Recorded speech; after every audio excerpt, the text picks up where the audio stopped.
Hi, am doctor Uditi Shah from Bankers vascular centre. આજે આપણે એક બહુ ઇન્ટરેસ્ટિંગ ટોપિક ઉપર વાત કરશું, જે છે પેલ્વિક કન્જેશન સિન્ડ્રોમ. તમે વેરિકોઝ વેન્સ તો સાંભળી હશે. વેરિકોઝ વેન્સ એવો રોગ છે જે પગમાં ફૂલેલી નસો હોય. વધારે વાર ઊભા રહેવાથી કે બેસવાથી ફૂલેલી નસો થઈ જાય, સ્વેલિંગ આવે, પગ કાળો પડી જાય, આ બધા એના સિમ્ટમ્સ છે. પણ તમને ખબર છે વેરિકોઝ વેન્સ ખાલી પગમાં નથી થતી. ફિમેલ્સમાં મલ્ટિપલ પ્રેગ્નન્સીના લીધે એક રોગ થાય છે જેનું નામ છે pelvic congestion syndrome. Ovarian vein ઉપર પ્રેશર પડવાથી જે રીતના વેરિકોઝ વેન્સમાં અશુદ્ધ લોહી ભરાઈ રહે છે, એ રીતના ઓવેરિયન વાલ્વમાં પણ અશુદ્ધ લોહી ભરાઈ રહે છે, જેના લીધે આ રોગ થાય છે. એમાં ફિમેલ્સને પેલ્વિક ડિસ્કમ્ફર્ટ, ડિસમેનોરિયા, લોંગ સ્ટેન્ડિંગના લીધે પેલ્વિક હેવીનેસ ફીલ થતી હોય છે. ઘણીવાર આ રોગ અનડાયગ્નોઝ થાય છે, એના લીધે હિસ્ટેક્ટોમી કરવી પડે છે. બટ એવી સારવાર છે જેના લીધે હિસ્ટેક્ટોમી ના કરવી પડે, એ આપણે જાણીશું ડૉક્ટર બેન્કરથી. So pelvic congestion syndrome is very common અને મોટાભાગે અનડાયગ્નોઝ રહેતો હોય છે. ફિમેલ પેશન્ટ્સ હોય, મલ્ટીપારા હોય અને એ બધાની કમ્પ્લેન હોય કે મને ડિસમેનોરિયા છે, પેલ્વિક પેઇન થાય છે.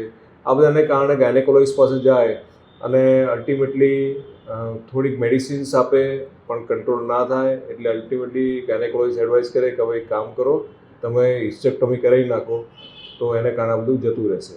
અને નેચરલી તમે યુટ્રસ છે, ઓવરી બધું રિમૂવ કરી નાખો તો એ વેન્સ પણ એની જોડે રિમૂવ થઈ જવાની અને સિમ્ટમ પણ જતા રહે છે. પણ યંગ પેશન્ટમાં જ્યારે તમે આવી રીતે હિસ્ટેક્ટોમી એટલે યુટ્રસ રિમૂવ કરો, ઓવરી રિમૂવ કરો તો તમે આર્ટિફિશિયલ મેનોપોઝ ક્રિએટ કરો છો, which is not good for any female patients. So what is the next option?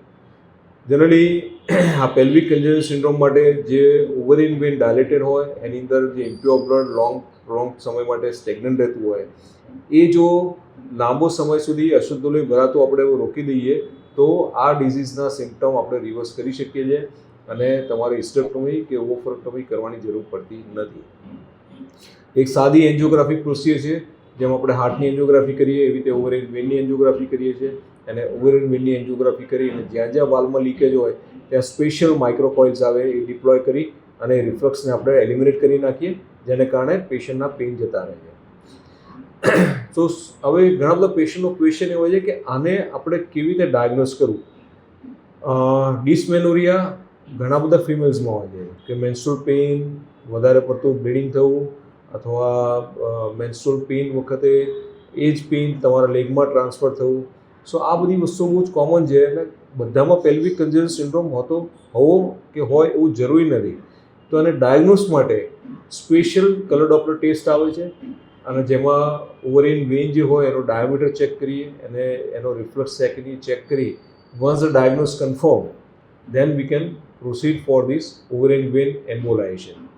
આ ઓવરિન વેન એમ્બોલાઇઝેશનમાં જે મેં કીધું એ પ્રમાણે ઓવરીની એન્જિયોગ્રાફી કરી ઓવરી વેનની અને રિફ્લક્સ એલિમિનેટ કરીએ તો આખું જે સિમ્ટમ રિવર્સ થઈ જાય છે વિધાઉટ એની સર્જરી. તમે તમારી નેચરલ જે યુટ્રસ છે, ઓવરી છે, પ્રિઝર્વ કરી શકો છો. મેનોપોઝને તમારે આર્ટિફિશિયલ મેનોપોઝ ક્રિએટ કરવાની જરૂર નથી, કારણ કે એના બીજા બધા કોમ્પ્લિકેશન લોંગ ટર્મ આપણા જે શરીરમાં જુદા જુદા થતા હોય છે. ઓસ્ટિયોપોરોસિસ છે અને there are lots of complications if menopause arrive early in younger age group in any female body. So જો તમે પણ આ પેલ્વિક કન્જેશન સિન્ડ્રોમથી પીડાતા હો, ડિસમેનોરિયા હોય, તમારે પ્રોલોંગ સિટિંગ, પ્રોલોંગ સ્ટેન્ડિંગ સાથે તમને પેડુમાં કે પેલ્વિકમાં જો તમને પેઇન થતું હોય, તમને હેવીનેસ લાગતી હોય, તમને મેન્સ્ટ્રુઅલ સાયકલ વખતે જે ફર્સ્ટ 2 ડેઝમાં જે તમને પેલ્વિકમાં એટલે પેડુમાં પેઇન થાય, એ પેઇન તમને બંને પગમાં ટ્રાન્સફર થતું હોય તો તમે કદાચ પેલ્વિક કન્જેશન સિન્ડ્રોમથી પીડાવ છો અને એના માટે બેન્કર્સ વાસ્ક્યુલર સેન્ટરમાં તમે આવી ડાયગ્નોઝ કરાવો. જરૂર હોય તો અમે આ ઓવરિન વેન એમ્બોલાઇઝેશનથી સારવાર કરીશું અને તમારી જે યુટ્રસ ઓવરી છે એને આપણે પ્રિઝર્વ કરી શકીશું. Thank you so much for listening this talk. If you have any kind of question to ask me, we will be very happy to give you answer. Thank you.